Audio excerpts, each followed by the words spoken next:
Welcome everyone here to ARAHA. My name is Fora, that's spelled Y-U-R-A. I'm the marketing coordinator here at ARAHA, American Relief Agency for the Horn of Africa. I'll be emceeing this press conference. We would like to first thank all of you for coming to the press conference, and we would also like to thank our community members who have shown up here to also thank them as well for coming. We'll start with our first speaker, Muhammad Idris, who is the Executive Director of ARAHA. Thank you, Yura. Hello everyone, and thank you for coming and thank you for responding to our invitation for this press conference. My name is Muhammad Idris, and that's spelled M-O-H-A-M-E-D-I-D-R-I-S. I'm the Executive Director of the American Relief Agency for the Horn of Africa. We are here today to talk about the famine conditions in the Horn of Africa region and the community response. So I would like to thank again our community leaders who showed up today. At the beginning, I would like to start with introducing just briefly ARAHA. ARAHA is the American Relief Agency for the Horn of Africa. It's a humanitarian organization based here in Minnesota. For the last 15 years, ARAHA has been delivering life essentials for those in need in East Africa. We are also helping families break the cycle of poverty by developing opportunities to them or for them to generate an income and to educate their children. We have field offices across the region. We have offices in Somalia, Ethiopia, Kenya, and Sudan. Today, we are getting the word out about the famine situation in East Africa. The Horn of Africa region is faced with yet another severe drought. Famine has already been declared in South Sudan. And while Somalia and regions of Kenya and Ethiopia are in the brink of famine,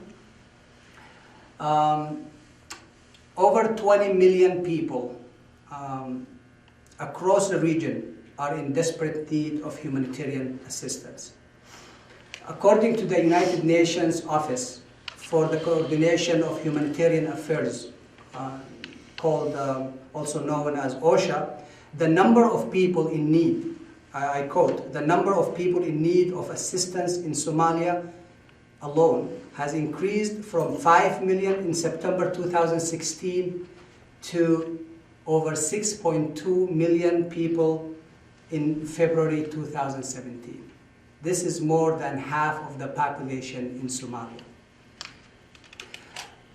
As you may already reported, on March 4th, on Saturday, March 4th, the Somali government announced that some 110 people died in southern Somalia in a 48-hour period from cholera caused by the drought.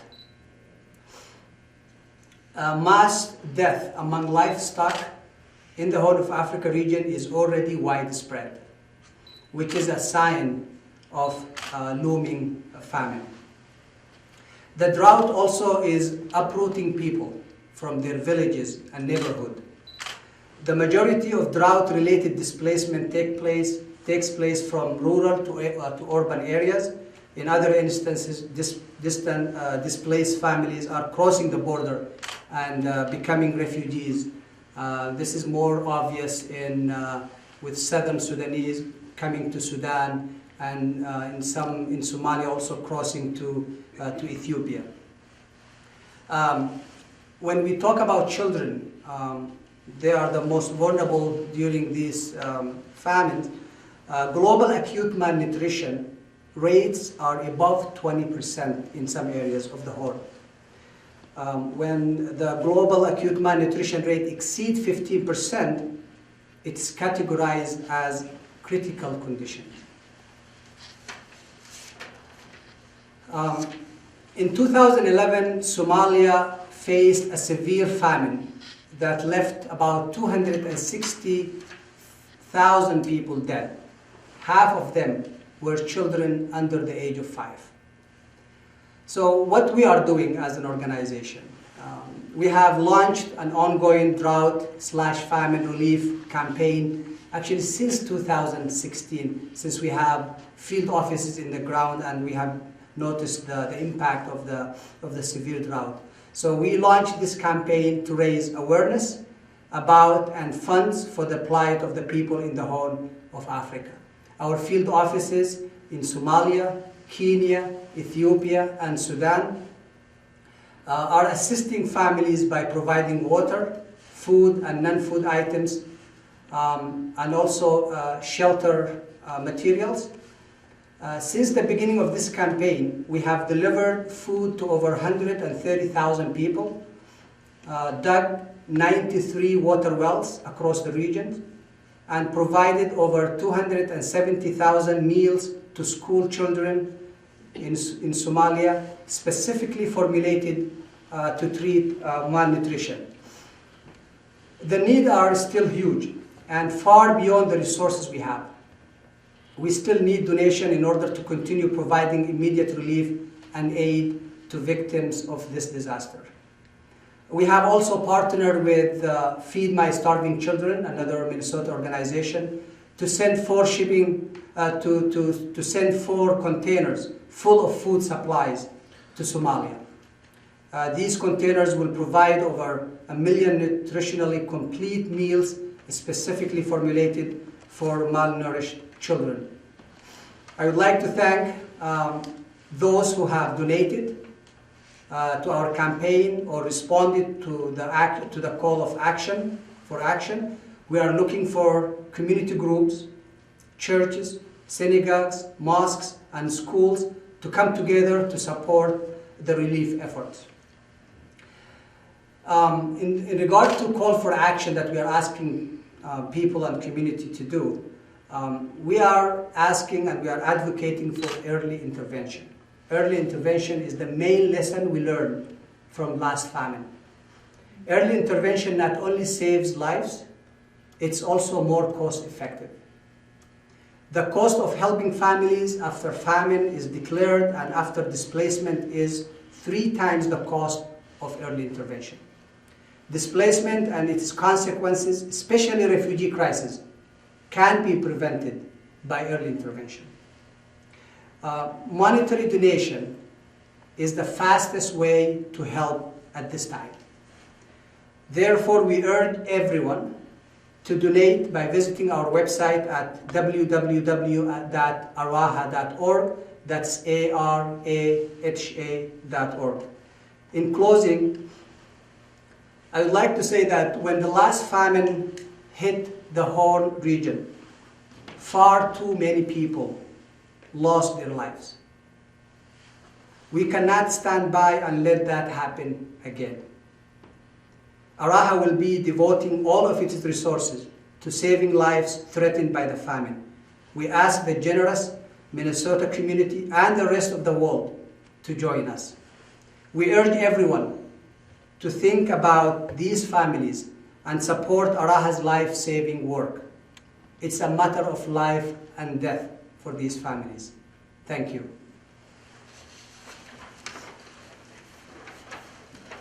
Thank you, Brother Muhammad. Our next speaker will be Hassan Jama. He is the Executive Director of the Islamic Association of North America, AYANA.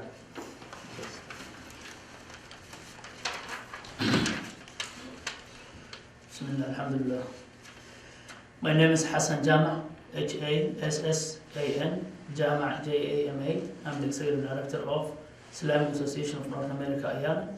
AYANA was founded in the year of 2001 to meet the religious and social needs of Muslim societies in North America. AYANA is a nationwide umbrella organization with over 26 countries and organizations. Dear respected community leaders and guests, there is a severe famine that currently taking place in East Africa. For Somalia, the country is at risk again to its 3rd drought in 25 years. Last drought happened the year of 2011, and the estimated number of people who died were about more than 260,000. East Africa alone cannot independently respond to its citizens' needs. So far, families were displaced, death rate is increasing, causing shortage of water and pasture, resulting in livestock and human deaths. According to the United Nations, Somalia alone 6.2 million affected. AYANA Centers held an urgent meeting and discussed about the famine. We created a committee to lead and already started the fundraising on Friday, March 10th. There is a lot of efforts for famine. Youth are car washing and selling foods, and children are collecting dollars. AYANA is appealing and calling for help to all U.S. government, State of Minnesota, AYANA centers, East African community, Muslim organizations in the United States, and everyone who can help to act quickly to the calamity ahead. Finally, I would like to thank ARAHA, the great job they have been doing almost last 20 years. They're doing really great job, and I endorse to give them support and hand in order they can tackle the disaster in East Africa. Thank you. Thank you, Badaksan. Our next speaker will be Zamzam Yusuf. She is the president of Al Madina Cultural Center. Assalamu alaikum everyone. May peace and blessings be upon you all. My name is Zamzam Yusuf, and I'm here today on behalf of the Al Madina Cultural Center as their president, which is a student organization at the University of Minnesota Twin Cities. Our mission is to not only highlight and educate the campus community on the rich Islamic traditions and the different cultures that Muslims come from around the world, but to create a space for Muslims on campus to feel welcomed and build a compassionate community. Last month we held our 15th annual Fastathon, where we were able to raise over $900 for ARAHA. This event encourages those in and beyond the campus to pledge to fast on a certain day to highlight the Muslim experience during the month of Ramadan. For each pledge, we were able to donate $2 to ARAHA, and if those who pledged were able to come to our events and break their fast with us, we were able to donate an additional $3 to the cause. During the events, Muslims and non-Muslims shared their experiences fasting during the day and how it proved to be an opportunity to be self-reflective and increasingly aware of your own interactions with others, and to also have empathy towards those who don't have food. In addition to raising awareness of the Muslim practices and experiences during Ramadan, we were given the chance to highlight the urgent situation in the Horn of Africa. Currently, the widespread famine and drought across the region has led to many deaths and starvation, leading to increased international attention. As students on the University of Minnesota campus, it's imperative that we do all that we can to support humanitarian efforts to alleviate any hardship for our brothers and sisters in humanity around the world. The Al Madina Cultural Center is made up of people spanning from many backgrounds. As a first-generation Somali myself, I recognize that attending the University of Minnesota and having access to education is a privilege. It has allowed me to be a part of an organization like the Al Madina Cultural Center to make progress towards fostering an increasingly benevolent community that has the ability to change the future. It's simple for us today here in America to detach ourselves from the tragedies happening around the globe and to remain complacent because we can just change the channel, new station, or completely forget about it. The challenging part, the part where we really need to work on, is to mobilize ourselves to make a lasting positive impact in the world. We need to motivate one another and remind each other of our own humanity so that when drought and famine in Somalia and in the Horn region cause millions of innocent people to suffer, we do not know how to detach ourselves from it. While working with the Al Madina Cultural Center, planning out events, and trying to make a positive change, there is one saying by the Prophet Muhammad, may peace and blessings be upon him, that comes to mind. It goes, whosoever sees an evil, let him change it with his hand. And if he's not able to do so, then let him change it with his tongue. And if he's not able to do so, then with his heart.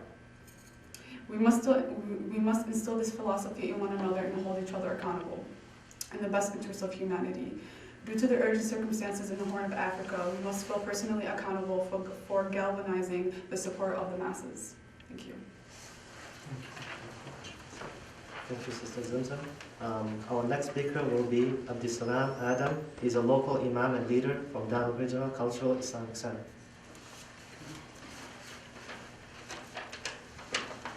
Good morning, everyone. We thank ARAHA for holding this press conference and to raise the conscience of people of goodwill all over the world. Extensive drought and famine are engulfing vast transnational borders in the Horn of African region. As a community person and as a faith leader, I'm deeply distressed by the images of hunger and malnutrition leading to death coming out of the Horn of Africa. A catastrophe of unparalleled magnitude is unfolding in open view of the international community. According to media accounts and calls from relatives in the region, the famine has caused acute food shortages, leading to widespread death of people and livestock. Mass displacement of people, hundreds of thousands of people is taking place in a desperate effort to rid overcrowded feeding centers all over the region. Other vulnerable people are desperately trying to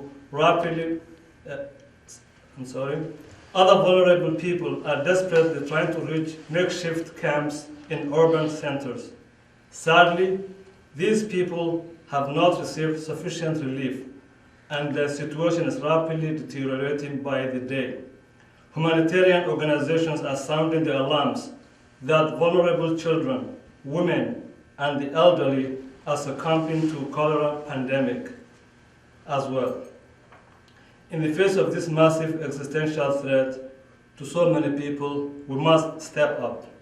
Therefore, we call on all the sectors of the East African community, the American public, the people of faith all over the world, and the international community to extend urgent relief to the starving people of the Horn of Africa. It is a moral and humanitarian imperative for us to act in unison to mitigate the suffering of people. History will judge us harshly if we don't act. And I must share that it's the first time that I've seen so much concern coming from locals in the region, calling us day and night and telling us and sharing with us the news as it changes daily of people who are falling, especially the cholera epidemic and the safety of water and so on. So we implore our community to really stand up and work together to mitigate the suffering. Thank you. Thank you, Stan. We'd like to now open for questions.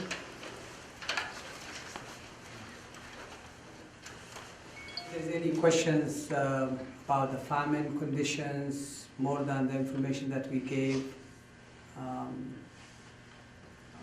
Is it possible to get any pictures of, if you have crews over there, any videos or pictures that they might have taken? Yes. Just to kind of have something to show in our story? Yes, we can share with you pictures that we got from our field offices and some video clips also.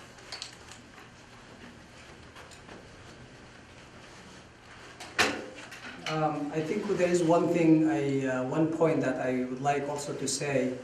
As an Americans, we know now that the Congress is talking about the budget, and maybe you heard about the news that the proposed budget is slashing the foreign aid by almost a third.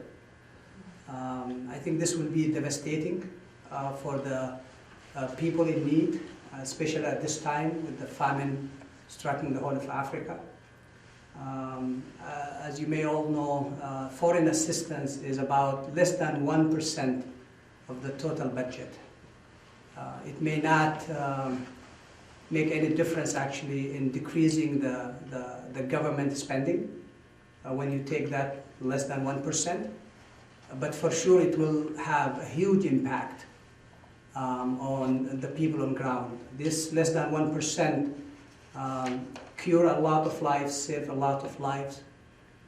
So we hope that the federal government will revisit this, and hopefully the Congress will also look at this and will not slash this, because a lot of people are depending on this, on the U.S. engagement with the world. We are not anymore isolated. This is an interconnected world. it's not anymore, this is their problem versus my problem. If any epidemics or any disease or any famine hits somewhere or conflict, we Americans here, we will feel it. I think that's happened when Ebola hit West Africa. I think some United States citizens in Texas felt it because we are just one flight distance from any region of the world. So that's one thing I would like to add. And I would like to hope that there will not be any decrease in the foreign aid and in the U.S. engagement with the world. Okay, thank you very much. You made it easier for me. Thank you. Thank you.